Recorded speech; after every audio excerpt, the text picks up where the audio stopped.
트럼프 미국 대통령은 이란이 핵 프로그램에 대한 미국의 우려를 해소하는 합의에 동의할 때까지 대이란 해상 봉쇄를 유지할 것이라고 밝혔습니다. 또 미 국방부는 이란이 북한처럼 핵무기 개발 야망을 버리지 못해 선제 타격에 나섰다고 주장했는데요. 워싱턴 연결해서 자세한 내용 알아보겠습니다. 신윤정 특파원, 먼저 트럼프 대통령 이란을 향한 해상 봉쇄를 이어나가겠다라고 밝혔다고요? 네, 트럼프 미국 대통령은 이란이 핵 프로그램에 대한 미국의 우려를 해소하는 합의에 동의할 때까지 대이란 해상 봉쇄를 유지할 것이라고 밝혔습니다. 미 온라인 매체 악시오스는 현재 시간 29일 트럼프 대통령이 전화 인터뷰에서 이같이 말했다고 보도했습니다.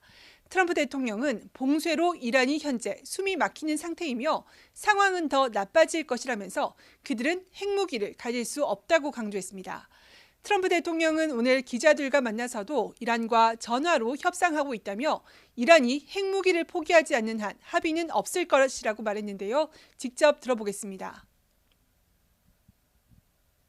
We're doing it telephonically, and it's very nice. The question is whether or not they're going to go far enough. So at this moment, there will never be a deal unless they agree that there will be no nuclear weapons.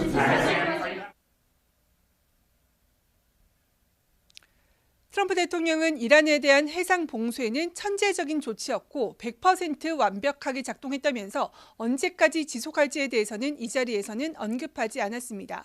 트럼프 대통령은 앞서 SNS에서도 이란이 정신을 차리지 못하고 있다. 빨리 상황을 파악하는 게 좋을 것이라면서 종전 합의를 압박했습니다. 그러면서 더 이상 착한 남자는 없다는 제목으로 자신이 총을 든 사진이 함께 올리면서 협상이 결렬될 경우 군사행동이 재개될 수 있음을 시사했습니다.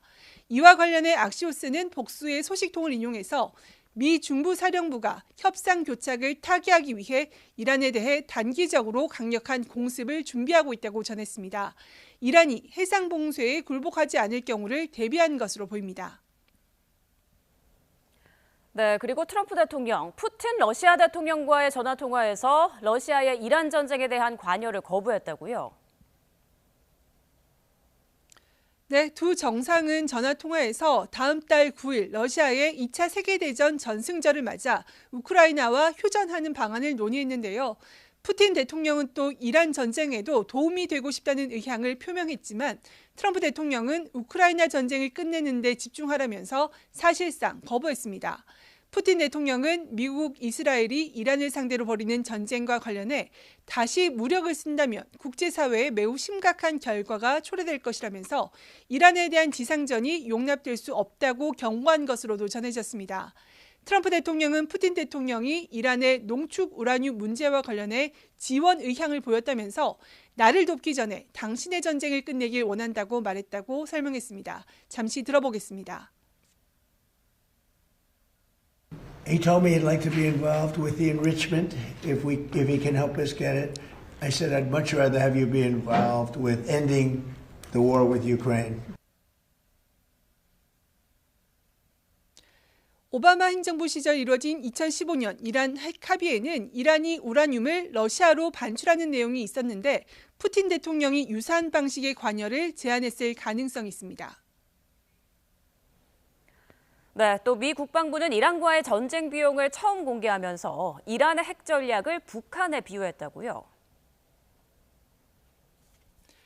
네, 이란 전쟁 개전 뒤 미 의회 청문회에 처음 나온 피트 헤그세스 미 국방장관이 이란의 핵무기 야망이 북한의 전략과 비슷하다고 말했습니다. 미 연방 하원 군사위 청문회에서 지난해 6월 미국이 이란 핵시설을 타격하고도 이란의 임박한 핵 위협을 이유로 전쟁에 나선 게 정당했는지 질의가 나왔는데요. 헤그세스 장관은 핵시설들은 완전히 파괴됐다면서도 이란의 핵 야망은 계속됐고 재래식 방어망을 구축하고 있다면서 북한에 빗대 설명했습니다. 헤그세스 장관 발언 잠시 들어보겠습니다. So much so that their facilities were bombed and obliterated. Their ambitions continued, and they're building a conventional shield of missiles. Let me try again. It's the North Korea strategy. You know this very well. The North Korea strategy was use conventional missiles to prevent anybody from challenging them, so they could slow walk their way to a weapon. 재래식 미사일을 방패 삼아 시간을 벌면서 은밀하게 핵을 개발한 북한의 전술을 이란이 그대로 답습하고 있다는 지적으로 보입니다. 헤그세스 장관은 클린턴 행정부 시절 북한이 탄도미사일을 대량으로 확보해서 세계를 협박했다면서 이란도 핵을 보유하면 반드시 사용할 것이기에 트럼프 대통령이 선제 타격에 나선 거라고 강조했습니다. 이번 청문회에서는 이란 전쟁 개전 뒤 처음으로 군사비용 추산치도 공개됐는데요. 미 국방부는 지난 2월 28일 시작한 이란과의 전쟁에 쓴 비용이 현재까지 250억 달러, 우리 돈으로 37조 원에 달한다면서 대부분 탄약 비용이라고 밝혔습니다. So approximately at this day, we're spending about $25 billion on Operation Epic Fury. Most of that is munitions. There's part of that is obviously O&M and equipment replacement. 허스트 차관은 이 비용에 중동 지역 기지 복구와 재건 예상 비용이 포함됐는지에 대해서는 구체적으로 밝히지 않았는데요. 이에 따라 미 국방부가 어떻게 이 금액을 산출했는지 불분명하다는 지적도 나오고 있습니다. 지금까지 워싱턴에서 YTN 신윤정입니다. 이란을 해상 봉쇄한 미국이 이번에는 이란의 자금줄까지 겨냥하며 경제적 압박 수위를 높이고 있습니다. 이란은 이를 해적질에 빗대며 전례 없는 군사 대응을 경고하고 나섰습니다. 신현준 기자입니다. 미국 재무부가 이란 군부의 자금줄 그림자 금융과 관련해 개인과 기업 35곳을 제재 명단에 올렸습니다. 이란이 제재를 피해 불법 석유 판매나 무기 구매 등을 할 수 있도록 자금 이동을 도운 곳들입니다.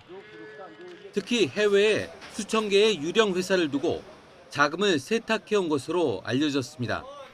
스콧 베선트 미 재무장관은 이런 불법 자금이 이란의 테러 활동을 지원하고 미국과 동맹, 나아가 세계 경제에 직접적인 위협이 된다고 경고했습니다.